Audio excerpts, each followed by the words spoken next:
Hey everyone, my name is the Theme Park Evangelist. So, believe it or not, I was actually supposed to be working today at a ski resort in Lawrenceburg, Indiana called Perfect North Slopes. And it was about 7:15 in the morning, and I got a text message from my boss from Perfect North Slopes basically telling me, hey, don't bother coming in today, we don't need you, it's going to be another rainy day. The majority of the contiguous U.S.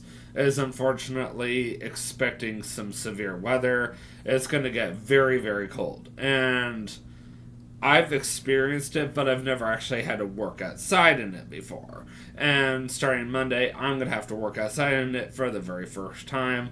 And I'm just like, yay me. I personally don't consider the 20s absolutely freezing as long as I'm not out in it for an extended period of time.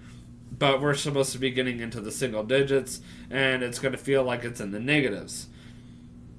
And I'm like, oh my, that kind of thing. So, this ought to be an interesting experience. So, I've decided that there's a place I haven't been to for breakfast in a very long time, and I am undecided right now if I'm gonna, make it over there. And when I go down to Central Florida, as of right now, I doubt it, but you never know what will happen because especially if TJ. But there's a place called Golden Corral. Now I have never gone to the Florence, Kentucky location before for breakfast, so I'm actually going to go there this morning, and I'm going to go see what it's like. And I've asked Katie to join me. That way I can spend some time with her. I ironically switched cars with her last night under the impression that I was going to be driving to work in severe weather, and it wasn't as bad as I thought it was. Not to mention, did not expect to basically be told I didn't need to be at work today. So I was like, oh. And Katie needs a car now more than I do. Katie's got a 4-wheel drive. I've got a 2-wheel drive.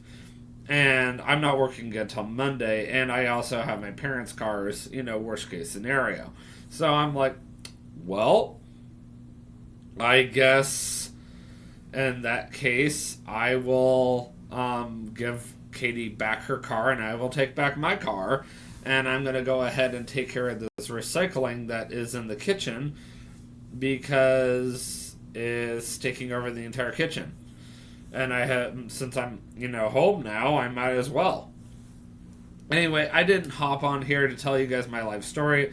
I came on here to talk to you guys about the title that you clicked on intentionally, and that is to talk about how have I saved money on food and beverage at Walt Disney World. But before I get into that, let's go ahead and talk about how much food and beverage is at Walt Disney World and Universal and so on and so forth. So we're going to start with Disney World, obviously. So this is like one of everybody's favorites. And I've never heard of this website before, but I have pulled up on the monitor behind my Chromebook a website called magicguides.com, so don't mind me as I'm going to be kind of looking back and forth between the camera and the monitor. So let's start with here. The average cost of quick service meals at Disney World is, let's just, start from the beginning. I'm going to kind of summarize this for you guys. Walt Disney World is home to over 100 quick service dining locations throughout. I would assume they mean their parks in general and their hotels and whatnot. They are located in Disney Springs, Disney Resort hotels, and their water parks and theme parks. And usually they serve stuff like hamburgers, hot dogs, chicken, pizza, salad, and they usually have at least one vegetarian or / vegan option. And some of them even have an international theme of international cuisine. All right, now let's get into the actual prices. So burgers and fries usually run in the $11 to $13 range. And then you can get an individual pizza, like at Pizza Hut, for $10 to $11. And then they have something like a pork carnitas rice bowl, which costs roughly $12. An adult should expect to pay roughly $12 per quick service entree and about $7 per kid's meal. The main dish does not include a beverage. Keep in mind this is at Disney. So plan on an additional $3 to $4 for a fountain drink or non-alcoholic fountain bottle beverage. And I don't even know when this website was created, but according to TJ, he's saying that a bottled Coke is now $8. I don't know if this is true or not, but when I go down next month, I will make sure that I take a look at that. Oh, by the way, if you're wondering if I've gotten ready for work, trust me, I was almost ready for work when I found out I was not needed today. I was like, oh. Anyway, a side dish adds on another $4 to $5 on average. And if you were to even get in a dessert on top of that, like, oh, why not? Let's get another dessert.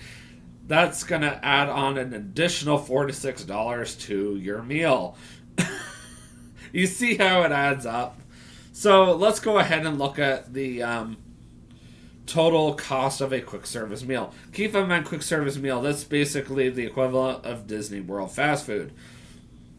When you combine 2 adult entrees and 2 kids meals plus 4 fountain drinks, it'll cost a family of 4. So let's just pretend my brother and I are kids again and my parents are still adults, or obviously adults. Well, anyway, you get the point. A family of 4 are about $50 to $60 to eat at a Disney quick service restaurant. The cost jumps to $60 if 2 people order desserts.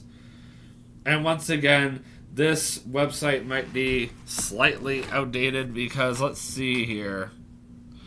I'm looking to see when this website was posted. You know what? I cannot see that. I'm going to go back and look. That was back in December of 2023, so it can't be that, outdated at all. I always like to check that. That was something I actually learned back in college, by the way. Alright, so we're going to look at a table service meal at Disney World next. Because personally, for me, table service meals are some of my absolute favorites. You got 50's Primetime Cafe. You literally walk into the restaurant where you really feel like you're there. They basically turn the restaurant to the closest thing to a ginormous 1950s style home.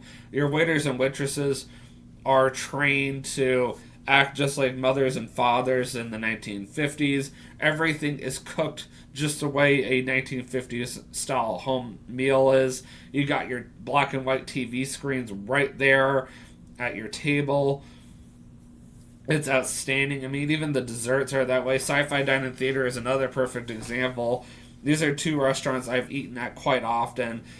They literally design the restaurant to feel like you're in an actual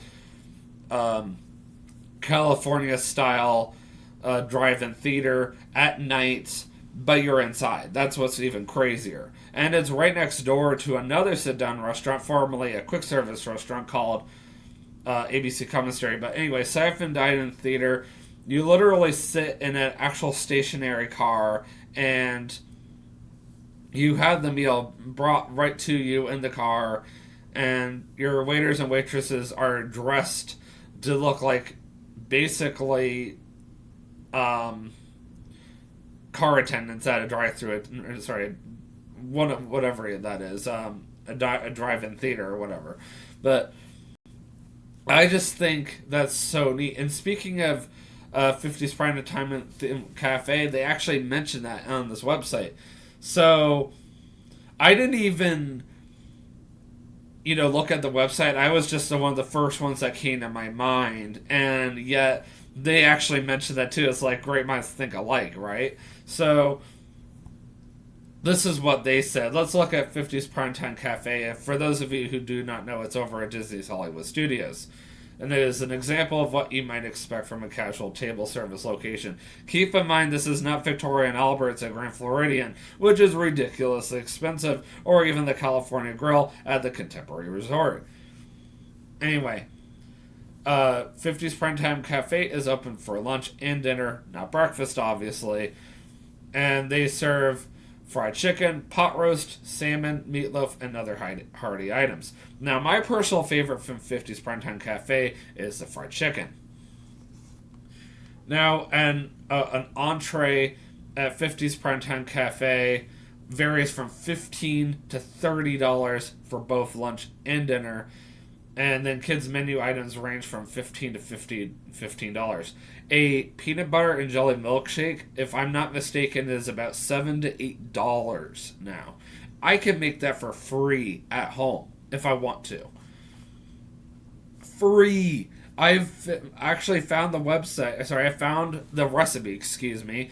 Back about 4 years ago during the pandemic, Disney released the recipe for the peanut butter and jelly milkshake that they make at 50's Primetime Cafe.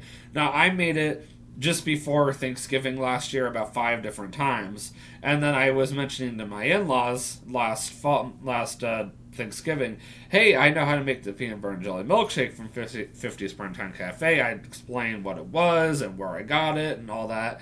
They were like, yeah, sure, let's try it out. So I made it an additional 4 times, if not 5. So I've made it almost 10 times, if not 10 times, in the amount of time that I've known the recipe over the past 4 years. So I've perfected it now. I even figured out how to make a peanut butter and chocolate milkshake, and I perfected that too. Actually, I never even made a peanut butter and jelly milkshake, if I'm not mistaken. I made a peanut butter and chocolate one instead. But don't quote me on that. But anyway, then you got your signature dining, and that of course is places like Victoria and Albert's, like I was mentioning, and let's see here, La Cellier, Brown Derby, once again at Hollywood Studios, and then of course Tiffin's over at Animal Kingdom, which is relatively new still. You're looking at $30 to $60. And appetizers at any of these table service restaurants, you're looking at a range of $11 to $15. And desserts are looking from $10 to $16.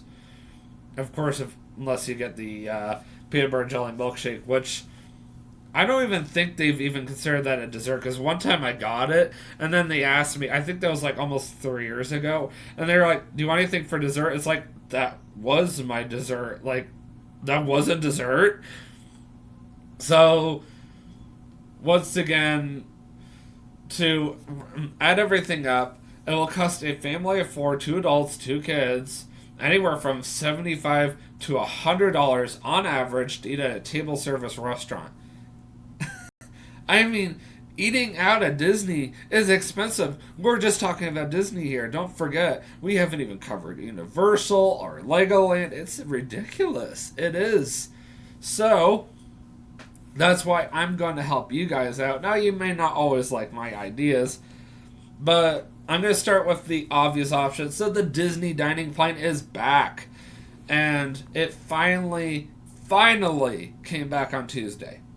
This Tuesday that we just had. It was a very rainy day at my job. We had to be open because of at the ski resort I work at, that is, because of Special Olympics. But meanwhile, down in Central, meanwhile back in Central Florida, it was such a great day. All day park hopping came back. Also, the reservation system went away for the majority of the people. They're already talking about eliminating the reservation system slowly but surely for the annual pass holders. They're kind of going by a tier system, so they're starting from like platinum, working their way down to your basics. And I just posted that today, actually, in my Facebook page, facebook.com/the theme park evangelist. And then they also brought back the dining plan. So things are going back to normal, back to when I first went back 4 years ago. So this is a really exciting trip for me. Another reason why I'm actually excited to be going back next month, even though my parents are like, you don't need to be going back. Not this soon. But it's like, this is so exciting because I finally get to experience Disney World again the way it used to be before, or like right after I moved away. And I also get to experience it again the way it used to be before I moved away on top of that. So I'm just like, yes, that kind of thing. I mean, you can tell I'm excited. This is great. So first, let me tell you guys how I have personally saved money going to Disney World. And let's like say I'm over at Animal Kingdom. Well, sometimes, because things are going back to normal again. So we're going to talk about how I have saved money on dining since things are back to normal. I know I've kind of repeated myself, but anyway, I will usually, I noticed that I'm quite a bit too, go start at like Magic Kingdom and at a Animal Kingdom, or I will either be like, well, it's about 1, 2 o'clock. I'm getting hungry. I had a relatively late breakfast over at Wawa. That's one of my ways that I've saved money. I'll stop at Wawa on my way over. You can get a really cheap coffee. And there are Wawas everywhere, including over by Animal Kingdom. And you can get like a $2 coffee. And you can get, if you're really hungry, I think a foot long or 10-inch sub hoagie, whatever, from Wawa, and you can get a custom made, and that'll cost you altogether, including the coffee, up to $10. It's still not bad, considering the first thing you see in most Disney parks is a Joffrey's, which is a third-party company that works for Disney. And they sell donuts, they sell coffee, but once again, after everything is said and done, you're spending over $10 to have coffee and breakfast. And their donuts are probably like this big. It's ridiculous. And then you're probably going to end up sharing that with somebody else. Then you're going to get a sugar crash because of the fact that you got up ridiculously early just to get there. But Wawa's open 24/7, which is awesome. And you can still leave early, and you can still stop. Now, I'm not saying you have to go to Wawa. You can go to Racetrack. They sell some okay breakfast foods. If you really want to, there are plenty of Golden Corrals and IHOPs and Cracker Barrels not too far from Disney, within 10 to 15 minutes, actually, that you can stop at for breakfast. But like I was saying, for lunch, there is a Cici's Pizza literally 5 to 10 minutes away from Animal Kingdom that I normally go to at least one time while I'm down there. I'm actually going to do that again.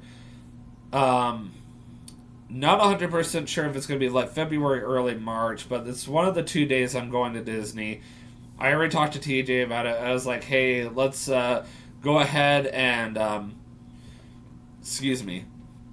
go to Cici's while we're there. And the reason why I chose Cici's is not because it's just cheap and because we both love it, but because one of the perks about working for Disney World, not for me obviously, but for him, and I remember this when I worked for Disney World back in the day. Yes, for those of you who do not know, I worked for Disney World from July 2017 till April of 2019. You get half off on Cici's Pizza right there over by Animal Kingdom. It's like kind of right off of 192 and Sherbrooke Road. And how they do that is they basically give you a free large drink about this big to have with your meal. And it's kind of like mandatory because I asked them, well, can I just have half off in the buffet? Like, nope, you have to have the free large drink. I'm just like, whatever. So I take the free large drink. I mean, it's free. I mean, you can't complain, right? So I go up. I get as much pizza as I can have, garlic bread, pasta, all that. Sorry, I say pasta weird because I'm half Canadian, but that's besides the point. So I get all that, and then they got your soda, your Coca-Cola soda fountain. So I fill up my cup at least twice, and usually the first time is right there in the buffet, and the second time I take that to go, and then I'll drink as much as I can. If I don't want anything else, I just throw that stuff away, and I'm just like, I'm done. I was like, nope, I'm good, and then I go right back to the park. I got a full belly. I am set for the rest of the day. I might have something later, but I'll let you guys know, and that kind of thing. And usually I'll either be crazy and stop at Wawa again because I don't have it here in Kentucky yet. More than likely by next year. More than likely. Sorry, that's the dryer. Sometimes I also stop at like McDonald's, Wendy's. Another thing I love about going to Florida at the end of next month is their Shamrock Shakes will be back at McDonald's. Or just the Shamrock Shakes, I should say. So I'm definitely going to be checking that out again and making sure I get my Shamrock Shake fix and then come back to Kentucky, do it all over again because I'm crazy like that. Anyway, so that's one way I have saved money on dining at Disney World. Also, I have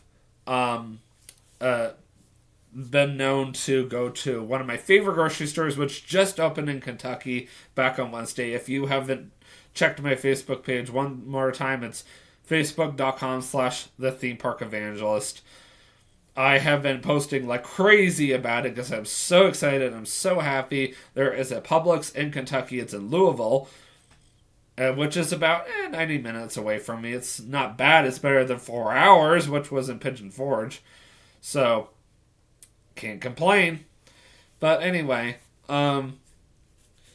so one thing I like to do is I like to stop at a Publix over by what used to be Heart of Florida. Now it's Advent Health. So Advent Health is the primary doctor's offices down in Central Florida now, for those of you who do not know. And it's still a good half hour to an hour away from Walt Disney World.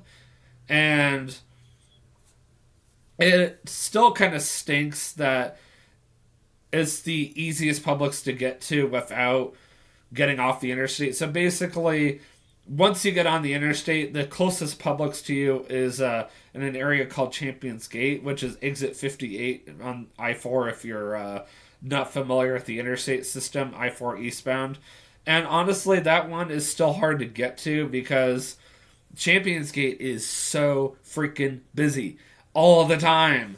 And I'm just like, oh my word, that kind of thing. But anyway, I usually just like to stop at that one. The food usually stays cool-ish, and I usually bring a cooler anyway, so it doesn't matter.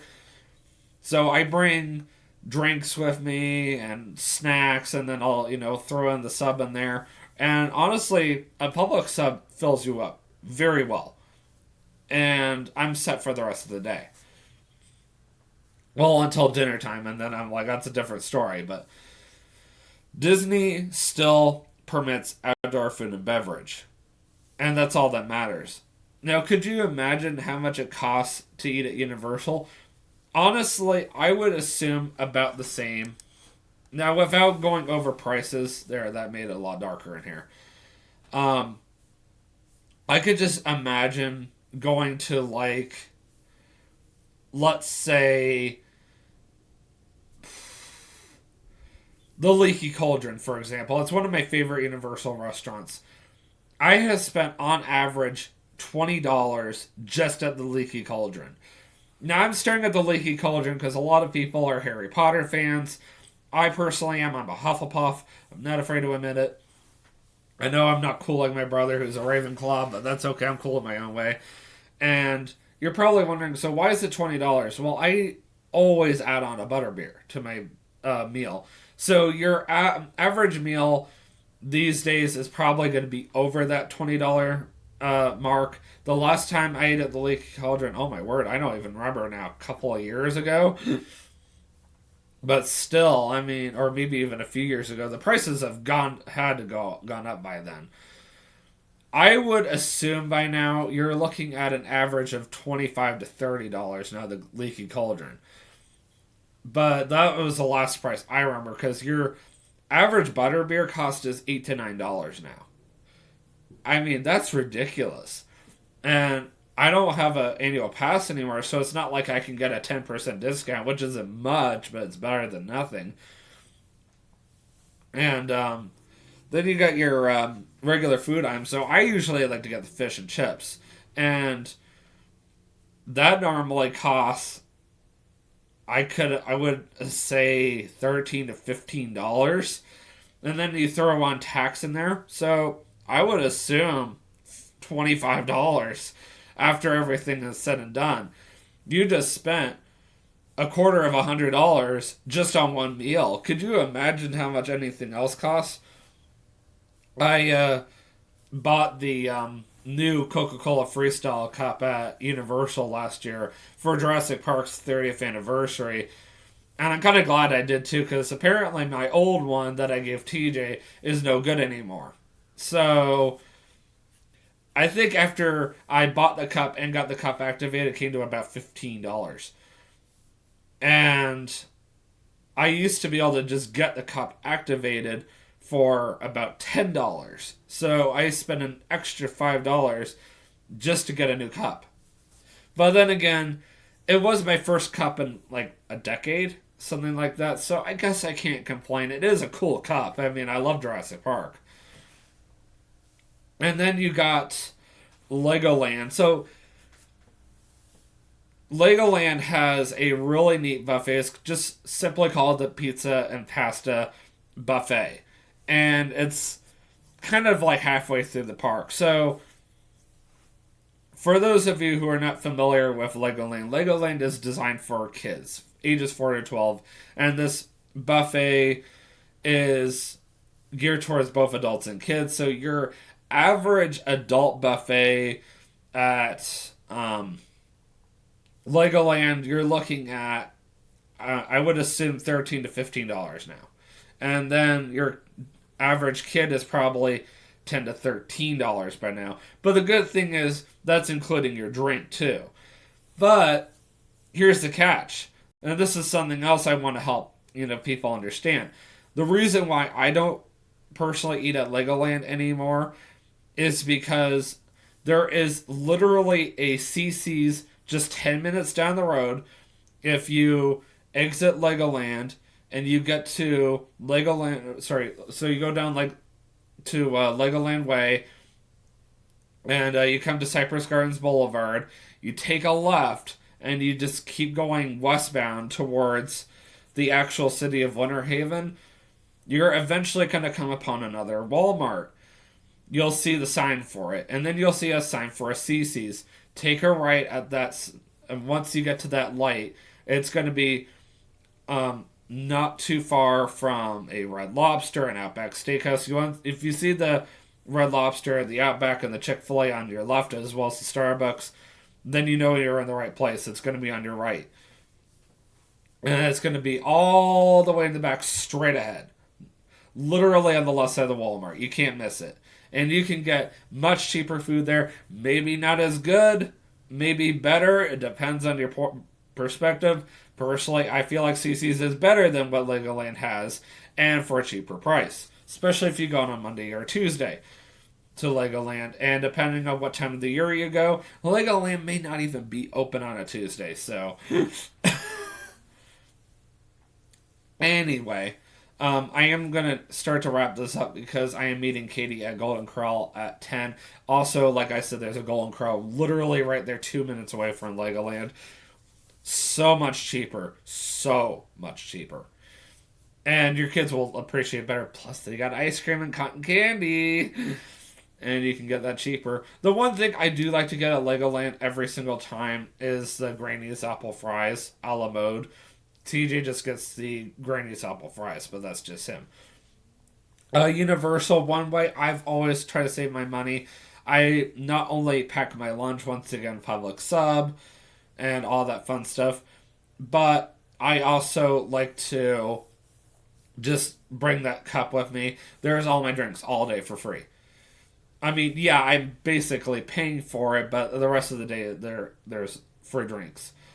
I have eaten at other restaurants at Universal, like Mel's Drive-In. Still, once again, you're looking at an average of $10 to $15, and that's not even including their milkshakes, which I personally like to say that looks more like a Frosty. And I don't remember who I was talking to. I think it was Kay, and she was like, "That's a milkshake. The Frosty's copyrighted by Wendy's. You can't call it that." And I'm like, "This is no freaking milkshake. This is definitely Frosty like." I mean, the next time you happen to go to Universal and you buy one of their so-called milkshakes, you let me know, and then you tell me if you agree at the theme park evangelist or not, because I know it's a Frosty like, or it's Frosty like, I should say. So I don't know what they're talking about.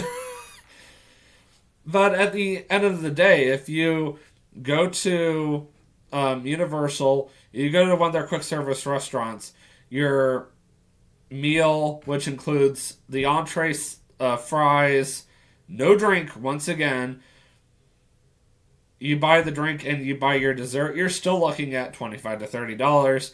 And I couldn't even imagine what their sit-down restaurants are like these days. I ate at Hard Rock Cafe one time, and I personally did not see the bill, but I would assume these days it's $30 to $40 per person. And that's, including your drink and your meal. I believe a full rack of ribs over there is about $25 to $30. I think the cheapest thing you can get is about $15. And then you add on your drink, you're still looking at $20. So even then, you're still looking at $20 at the cheapest at a sit-down restaurant. And then you add on your gratuity, it's still going to come to $30, basically. Because one thing that Disney World and Universal love to do is they love to tack on that gratuity. And Disney World intentionally adds on gratuity to parties of 6 or more. I would assume Universal does the same thing, but I don't know. Legoland does not have any sit-down restaurants, to my knowledge.